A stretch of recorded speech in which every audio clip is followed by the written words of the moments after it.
Bonjour à tous et bienvenue encore une fois dans notre chaîne QP2M Consulting. Comme suite de la dernière formation en planification de la production, cette vidéo sera dédiée à des études de cas pour mieux comprendre la planification en besoins en matière, la MRP, et le CBN, le calcul de besoins nets. Donc, je commence par première étude de cas qui consiste à lire une nomenclature, bien soi-disant l'éclatement de la nomenclature pour calculer le besoin en matière. Donc, je considère une référence A qui a la structure suivante. Donc, chaque A, il est constitué de 2 B et un C. Chaque B, il est constitué de 3 D et 2 E. Et chaque C, il est constitué de 4 D et 2 E. Alors, les questions sont les suivantes. Question 1, établir la nomenclature du produit A. Par la suite, combien de D avons-nous besoin pour produire un A? Et la troisième question, c'est combien de D avons-nous besoin pour produire les 100 A? Donc, avant de se lancer directement dans la correction, j'aimerais bien vous expliquer quelques trucs. La première, c'est que dans ce type d'exercice, il y a des fois, on trouve la nomenclature, c'est-à-dire la hiérarchie, c'est donc le traçage de la hiérarchie, et des fois, on ne le trouve pas.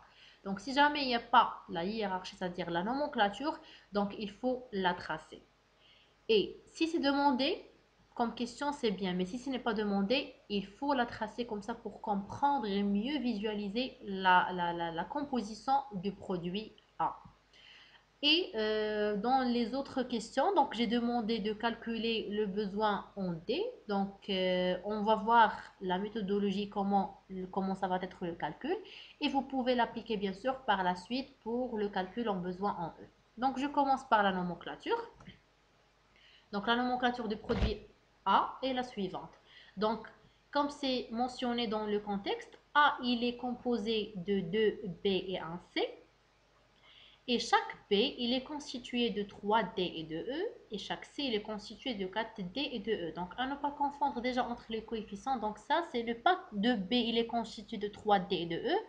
Mais c'est nous avons besoin de 2 B pour construire A. Et nous avons besoin de 1 C pour construire A. Donc ici, ce sont les coefficients, c'est-à-dire les quantités que nous avons besoin en B. Alors, la deuxième question, c'est quoi? C'est combien de D avons-nous besoin pour produire les 1? Donc, déjà, l'objectif, c'est quoi? C'est le D, la quantité en D pour produire 1, pour produire A. Donc, la première chose à faire, c'est de chercher où se trouve le D dans la nomenclature. Le D, il se trouve là, dans cette partie, et là, dans cette partie. Donc, on commence par là. Alors, combien avons-nous besoin de D pour produire ce petit A?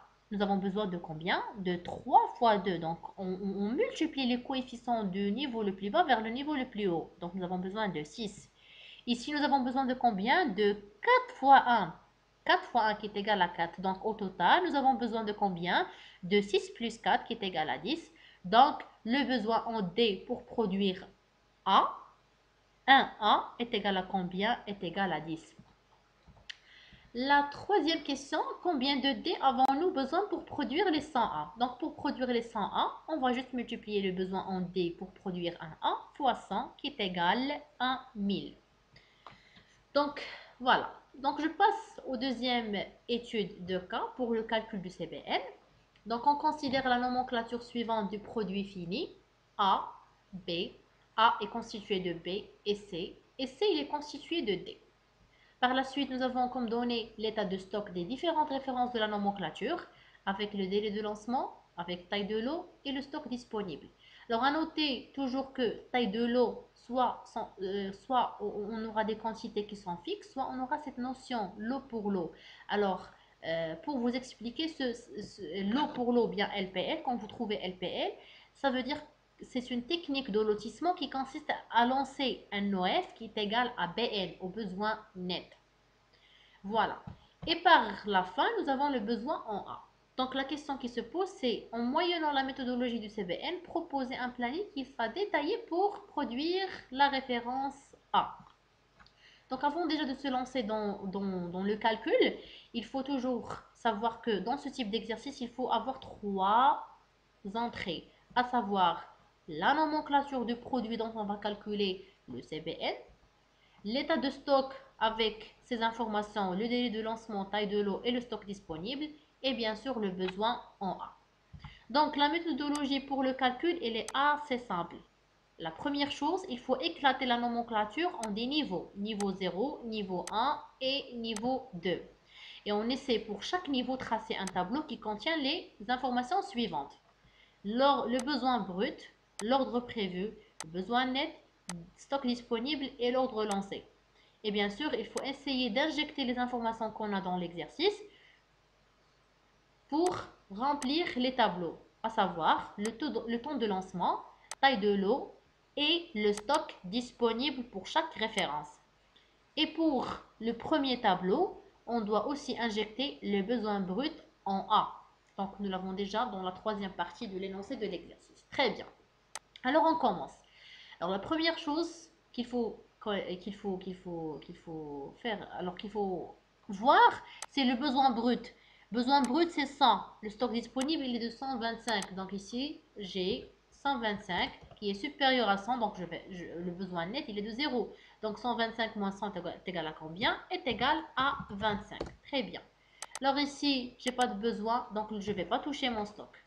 La même chose pour troisième semaine. Je ne vais pas toucher mon stock. Ici, 500. Et le stock disponible il est de 25. Donc 500 il est supérieur de 25. Donc combien je vais avoir dans le besoin net? C'est 100 moins combien? Moins 25 qui est égal à 475.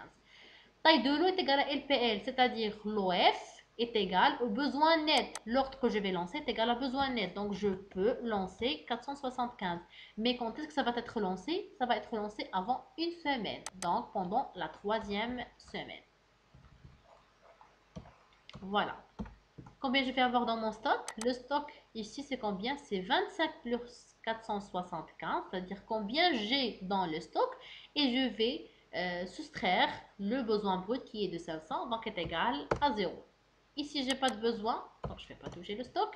Ici, le besoin il est de 500, donc le besoin net, il est de combien? Il est de 500.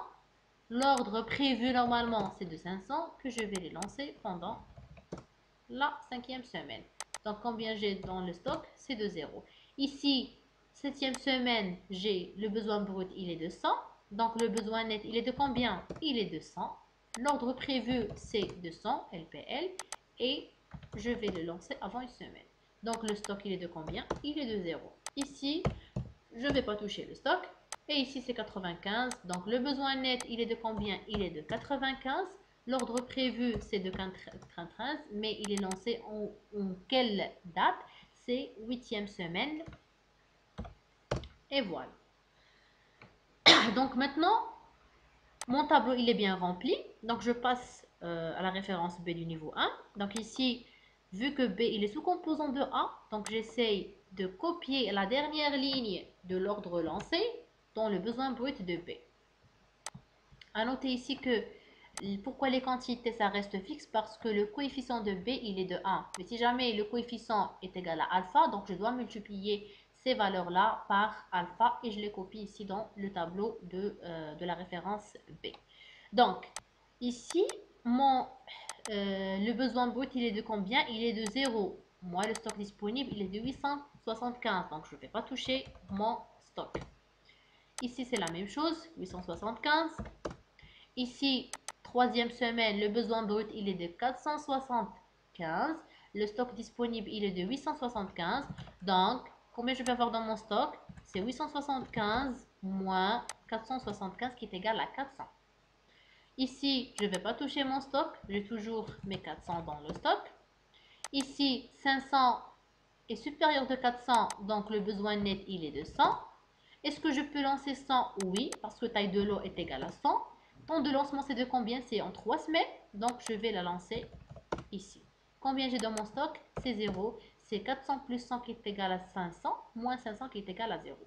Sixième semaine, le besoin brut, il est de 100. Le besoin net, c'est de combien? De 100. Je lance 100, que je vais la lancer avant 3 semaines. Et le stock, c'est de 0. Donc, ici, j'ai pas de besoin, c'est 0. Ici, c'est 95. Donc, le besoin net, c'est de 95. Est-ce que je peux lancer 95? Non. Taille de lot, c'est de 100. Et par la suite, dans quel temps je vais lancer les 100? C'est pendant 3 semaines. Donc, c'est ici. Alors, combien je vais avoir dans mon stock? C'est 5. Et la même chose, ici, je vais avoir 5. Donc, je passe à la référence C. Donc, c'est la même chose vu que c'est le même niveau. Donc, je copie toujours la dernière ligne du tableau de la référence PF et je les copie ici. Donc, ici, le besoin brut, il est de 0. Donc, le stock, ça reste fixe.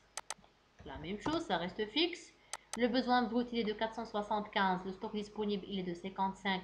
Donc, le besoin net, il est de combien? Il est de 475 moins 55. Donc, c'est 420. La taille de l'eau, c'est LPL. Donc, c'est 420. Quand est-ce que je vais la lancer? Pendant 2 semaines, c'est 420. Donc, combien je vais avoir dans le stock? C'est 0. Ici, c'est la même chose, 0. Ici, c'est 500, 500 en besoin net. Je lance 500 LPL. Je vais la lancer pendant 3e semaine et je vais avoir dans le stock quantité de 0. Ici, c'est la même chose. Le besoin brut, c'est 200. Donc, le besoin net, c'est 200. Besoin prévu, c'est 100 que je vais la lancer pendant 2 semaines. Alors, combien je vais avoir dans le stock? C'est la quantité 0. Ici, la même chose, 0. Ici, 95.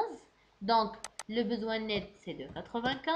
L'ordre prévu, c'est de combien? C'est de 95 que je vais lancer avant 2 semaines. Donc, c'est 95.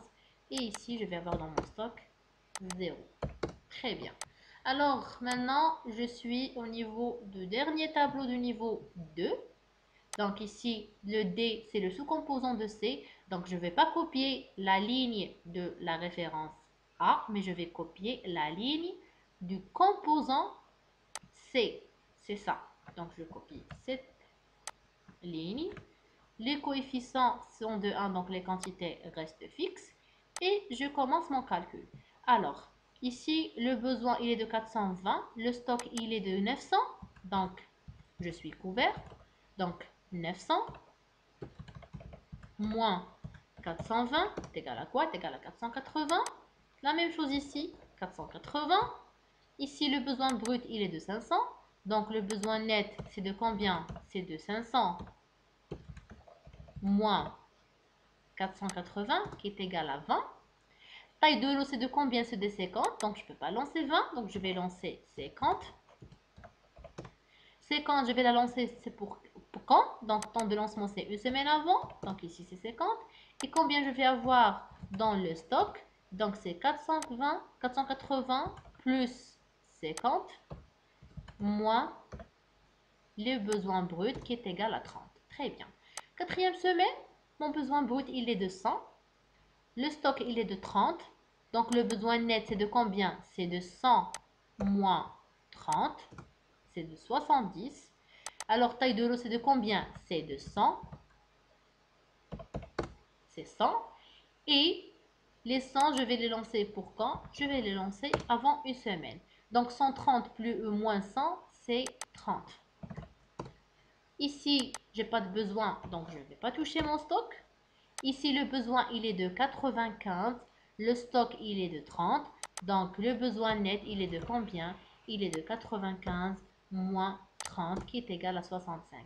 Donc, je vais lancer une taille de l'eau qui est égale à 100 avant une semaine. Et 130